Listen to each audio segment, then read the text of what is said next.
The last confirmed sighting was 500,000 years old. The Rottweiler at the door was not impressed. My name is Renata Costa, and for 11 months I catalogued dead things for a living. Not dead the way people usually mean it. The Thren Custodial Archive doesn't store bodies. It stores asterisk records, genetic sequences, isotopic dating, reconstructions, the occasional fragment of bone too valuable to risk handling. 3 sublevels of cold storage and cleanroom shelving, built into the underside of a relay station that doesn't get a name, just a registry number. I was a contractor. I logged intake, ran comparison sweeps, flagged anomalies for the actual scientists to argue about. The crown piece of the whole archive, the specimen every new hire got walked past on their first day, the one with its own dedicated containment bay and its own line item in the station's threat calibration software, was catalogued as Cynodraco haldrenis asterisk, recovered as a genetic fragment from a derelict survey probe, dated at 491,000 years old, give or take. Status: extinct. The reconstruction hologram showed something built like a wolf if a wolf had been designed by someone with a grudge, low, heavy-shouldered, jaw built for holding rather than killing, 400 kilos of muscle under a coat the color of wet slate. The placard under it, translated into 11 languages including mine, read, apex predator, Sol 3, designated Earth. No surviving population. Genetic baseline for all Sol 3 deathworld threat modeling. Every single threat assessment the Coalition ran on humans, on us, used asterisk Cynodraco as the reference point. The logic being, this was the thing Earth used to grow, 500,000 years ago, before whatever happened to it happened. And if a planet could grow asterisk that asterisk, and then keep going long enough to also grow asterisk us asterisk, the math on what we might currently be capable of got uncomfortable fast. I'd worked there 11 months and never thought about it past, creepy hologram.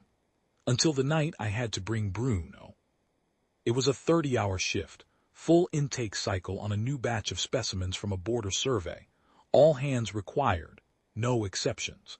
My contractor housing was 40 minutes off station, and Bruno, my 9-year-old Rottweiler, had been alone for 16 hours already with a vet appointment the next morning that I was not going to miss.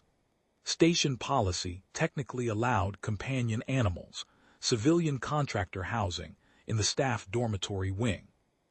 Nobody had ever tested whether that extended to the archive's secure entrance. I found out at 1:40, standing in front of the bioscanner with Bruno on his leash, both of us tired, both of us wanting to go inside and sit down. The scanner did what scanners do, passive genetic sweep, standard for every body that crosses the threshold. They'd had contamination issues early on and overcorrected, the way bureaucracies do. I'd walked through it 1,000 times.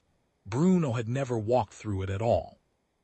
The alarm that went off was not the alarm for asterisk unauthorized animal. It was the alarm for Cynodraco haldrenis asterisk.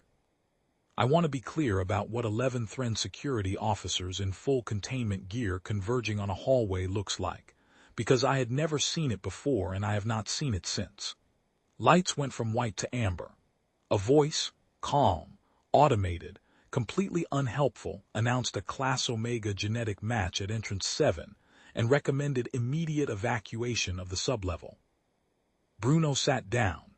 He does that when things get loud.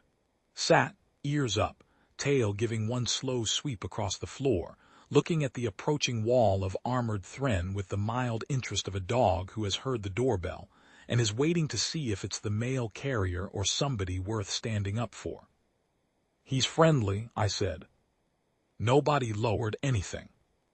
The senior archivist arrived at 1:43.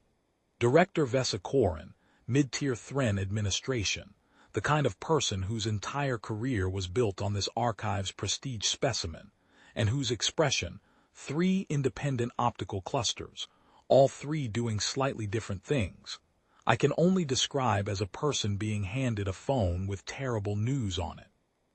Step away from the animal, she said. He's a dog, I said. He's 9, his name is Bruno, we're both very tired. The scanner returned a Class Omega match to Cynodraco haldrenis asterisk, 99.97%. That specimen has been extinct for 491,000 years. I know, I said. I catalogued the file, I read it last week. Then, you understand the implications. I did not actually, at 1:43 in the morning, but Bruno yawned wide, unhurried, the kind of yawn that ends with a little groan, and lay down across my feet, and somewhere in the back of my exhausted brain, something clicked into place.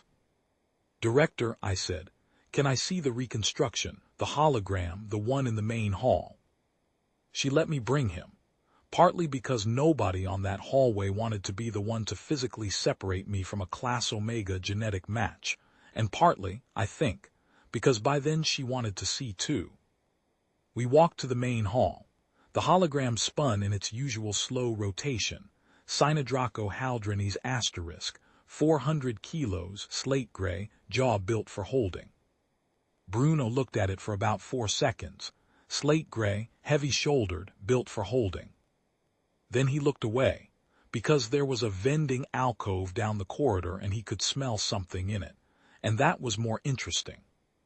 He's not impressed, I said. I can see that, Director Corin said very quietly. Director, the dating on that specimen, 491,000 years. That's not when the species went extinct. That's just the oldest sample anyone's ever recovered. I crouched down and scratched behind Bruno's ear, and he leaned into it the way he always does, and somewhere down the corridor a junior tech was very quietly not breathing. Nothing happened to them. They didn't go extinct.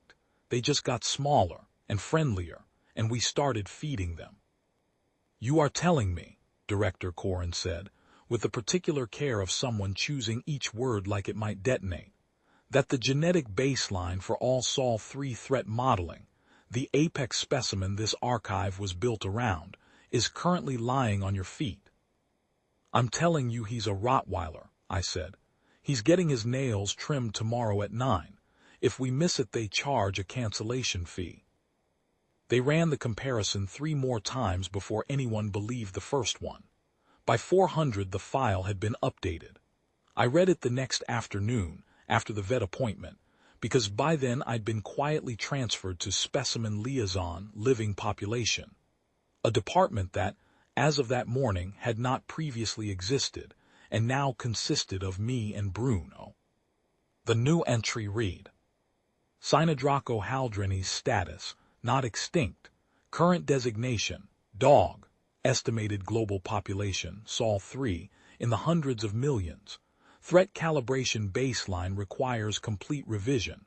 Note, specimen observed to respond to scratching behind the ears. Specimen observed to require nail maintenance on a 6-week cycle. Recommend updated threat models account for the possibility that Sol-3's apex predator has, at some point in the last 500,000 years, been domesticated by something else. Director Corin asked me once almost gently what that something else might have been like, back when it did the domesticating. I told her I'd have to check the file, but off the top of my head, probably just somebody's grandmother, with a bowl of kibble and about as much patience as it took. Bruno, for his part, slept through most of this. He'd had a long night. He'd also had his nails done, which he hates, and he was not going to let anyone forget it.